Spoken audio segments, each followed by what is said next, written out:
Un retour en présentiel pour tous les élèves après les années COVID, donc les 2 années COVID. Alors, pour le moment, ça se passe là relativement très bien. Donc, on a nos jeunes qui ont retrouvé un casier avec du parascolaire et toutes les activités sportives, les sorties éducatives. Donc, on retrouve là l'école d'antan avec une belle animation à Place de la Rose, là, qui est un peu le carrefour central de l'école. Donc, ça se passe vraiment bien. Puis, ce qu'on peut voir aussi, c'est qu'on a des jeunes qui nous arrivent avec certaines fragilités académiques. Il faut dire que ça fait quand même 1 an et demi, ou presque 2 ans là, que l'enseignement a été adapté en fonction de la pandémie. Donc, on est beaucoup là, dans ce mode-là d'aller récupérer des apprentissages, ramener une éthique de travail chez certains jeunes. On peut penser aux jeunes du deuxième cycle du secondaire qui étaient à intermittence là, pendant un bon bout de temps. Faites-vous nous parler un peu comment vous aimeriez pallier ou vous avez pallié à ces difficultés de fragilité psychologique? Oui, certainement. D'abord, je pense que l'idée d'anxiété vient souvent avant avec ce qui se passe en classe. Donc, on a vraiment voulu augmenter les mesures de soutien aux élèves, donc ce qui touche la récupération. On a beaucoup là, le co-enseignement ou team teaching, d'avoir 2 enseignants ensemble. On a augmenté nos ressources TES aussi pour venir soutenir les élèves. On a un programme de tutorat qui est là aussi pour les jeunes là, qui auraient des besoins encore plus particuliers au niveau académique. On voit aussi, là, vous parliez de l'anxiété, on a maintenant presque doublé encore le nombre de psychoéducatrices à l'école. Et on voit là, cette vague-là qui s'en venait et on était prêt à y faire face, mais il y a vraiment une hausse de l'anxiété générale de chez les jeunes. Puis on a restructuré là, l'ensemble du service pour pouvoir offrir le soutien nécessaire. Au niveau des activités plus parascolaires, est-ce que vous pouvez nous en parler davantage aussi? Oui, certainement. Puis, et je vais en profiter même pour passer un message, mais c'est vraiment un enjeu important dans une école, puis un point important. Je pense que, comme parent, si vous voulez donner une chance à votre jeune de s'épanouir puis de vivre au maximum son secondaire, il faut lui parler du parascolaire, il faut aller voir l'offre de service, il faut l'encourager à s'inscrire. Il y a des mesures gouvernementales qui font présentement qu'on est capable d'offrir un paquet de choses aux jeunes, que ce soit sportif, scientifique, artistique, culturel.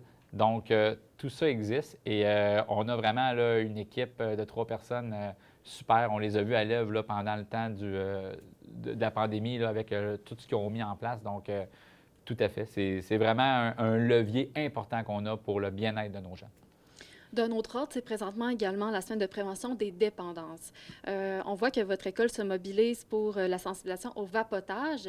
Pouvez-vous nous en parler davantage? Oui, certainement. Ça fait 3 ans que je suis à l'école à peu près, puis comme directeur qui était à l'école primaire avec des enfants qui étaient d'âge primaire, c'est le saut que j'ai fait en arrivant au secondaire, là, vraiment à quel point que c'était un fléau. Et il faut se rappeler que c'était probablement l'enjeu de santé publique numéro 1 chez les jeunes avant que la pandémie survienne.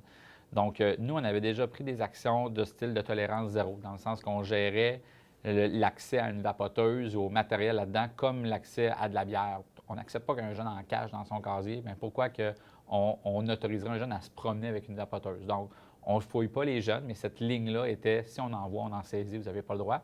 Et on va encore plus loin. On fait partie là, d'une étude qui s'appelle Compass, qui nous permet d'avoir des données à jour. Donc, on sait que l'année passée, c'est 18 des jeunes là, qui vapotaient à l'école sur une base quasi régulière. Donc, c'est trop. Note encourageante, c'est 2 pour la cigarette. Fait qu'on voit que ce qui se passait dans le temps, c'est plus cool de fumer la cigarette, mais maintenant, la vapoteuse a pris la place. Donc, on s'est associé au plan Génération sans fumée. Donc, c'est des gens de la santé publique qui travaillent avec nous. On a un comité de 19 jeunes, 3 enseignants, un technicien en loisirs. Et tranquillement, on est en train de monter un plan d'action, une stratégie de com. Il y a des budgets qui viennent avec ça aussi pour créer des espaces pour justement. C'est comme un peu un banquier, que ça soit plus payant de s'impliquer dans l'école puis d'agir là-dedans que de se ramasser 5 jeunes à vapoter. Donc, en terminant, pouvez-vous nous parler un peu comment vous avez pallié à la persévérance scolaire dans votre école? Oui, hey, c'est une grande fierté là, présentement qu'on a à l'école. On s'attendait, hein, si on se rappelle, en début de pandémie, on voyait dans les médias 30 d'échecs, de hausse d'échecs. Donc, on voyait des chiffres alarmistes et c'était inquiétant. Mais je pense qu'il y a une équipe qui s'est mobilisée là, de façon impressionnante derrière chacun des jeunes. Puis on s'est dit qu'on n'en laissera pas un tomber. Puis ce qu'on voit présentement, nos derniers chiffres, c'est qu'on augmente le nombre de jeunes qui passent d'un niveau à l'autre, donc de secondaire 1 à secondaire 2, de secondaire 2 à secondaire 3, et c'est en forte hausse. Donc, dans notre projet éducatif, nous, on voulait vraiment travailler principalement sur le nombre de jeunes qui passent du secondaire 2 à secondaire 3, parce qu'en secondaire 3, 4, 5, ça ouvre un paquet de portes aussi, oui, vers la diplomation, mais aussi vers l'accès à des DEP puis des qualifications.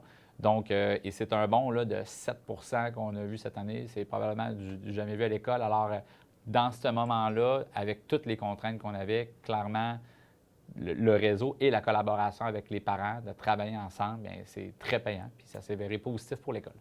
C'est génial. Je vous remercie beaucoup pour tous ces points très importants pour votre école. On vous souhaite une très, très belle continuité malgré la pandémie. Merci beaucoup. Merci.